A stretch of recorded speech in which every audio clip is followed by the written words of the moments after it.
So maybe you're discovering the original Star Trek for the first time, perhaps through the new series or the newer movies. Here's a little primer of the world it was born into. Star Trek ran on NBC from 1966 to 1969, barely surviving to a third season when it was canceled, leaving 79 episodes. It may have been forgotten, perhaps being released during the age of VHS and DVD and viewed as a curiosity, but due to it being constantly aired in syndication and reruns, perhaps 7 days a week, it developed a cult following during the early 70s. This led to its return as a motion picture in 1979, with many subsequent sequels through the 1980s and early 90s. Star Trek returned to television in 1987 with a new cast as The Next Generation. This is no doubt when many of you discovered the show, or in its many subsequent spin-offs. This period lasted until 2005, when the final show, at least until that point, Enterprise, went off the air. But that was not the end. In 2009, Star Trek returned in movie form, revisiting the original series with a new cast, set in an alternative timeline to placate some of the fan base. In 2017, it returned to television with Star Trek Discovery. Star Trek did not appear in a vacuum.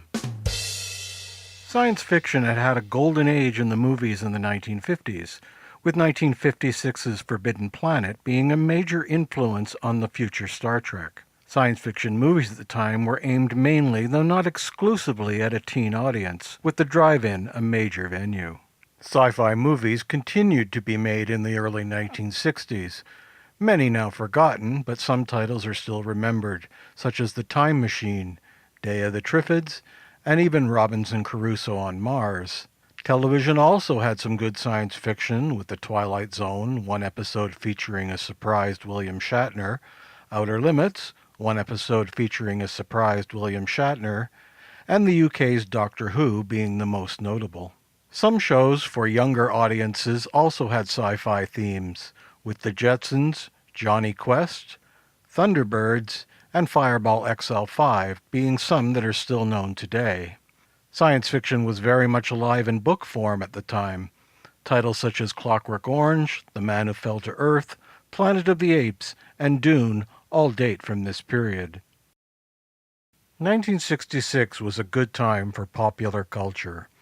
The Beatles released Revolver, the Rolling Stones Aftermath. At the movies you could see The Good, the Bad, and the Ugly, or perhaps 1,000,000 years BC. 1966 saw a return to form in science fiction as well, with Fahrenheit 451, Seconds, and Fantastic Voyage, for example. But it is to television that we must now turn our attention. American television in 1966 had but 3 networks.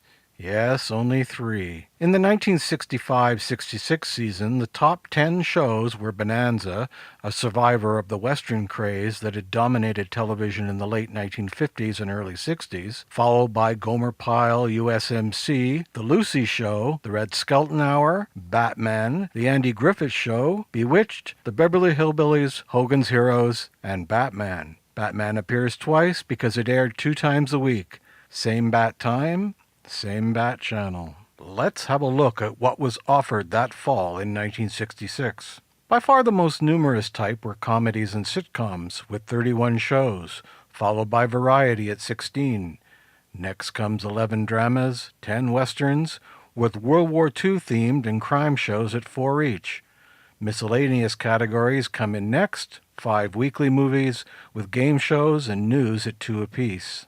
A surprising number of shows of this period are still known today, with titles such as Gilligan's Island, I Dream of Jeannie, Bewitched, Batman, The Monkees, and The Beverly Hillbillies, to name a few. Some have spawned movie versions decades later, with varying success: Mission Impossible, The Wild Wild West, Get Smart, and The Man from U.N.C.L.E., for example.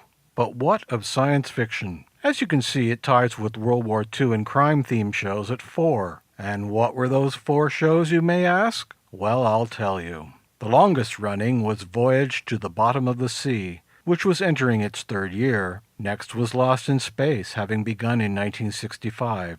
New that fall was Time Tunnel, which only lasted 1 season. And the fourth, of course, was Star Trek. It first aired on September 8th, 1966, during a special preview week NBC ran for some of its new programs. It was the brainchild of Gene Roddenberry, who had had a hit-and-miss career as a writer and producer in television prior to Star Trek. Along the way, he'd worked with such people as DeForest Kelley, Leonard Nimoy, Nichelle Nichols, and Majel Barrett. It starred William Shatner and Leonard Nimoy.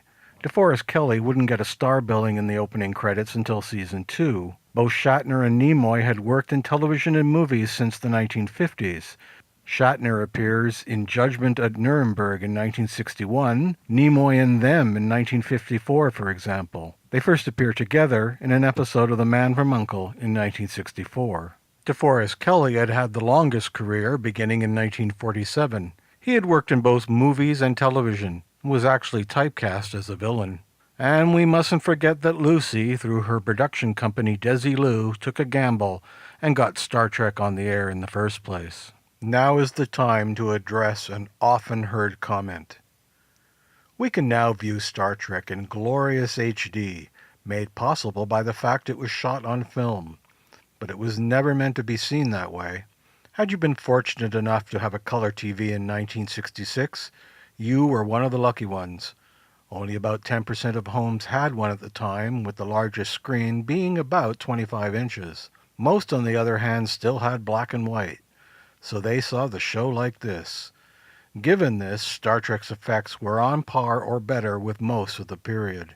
Well, I hope this brief survey has filled you in a little more, and if you are now discovering the original series, I hope you enjoy it. Thanks for watching. If you want to see more, please like, comment, and subscribe. See you next time.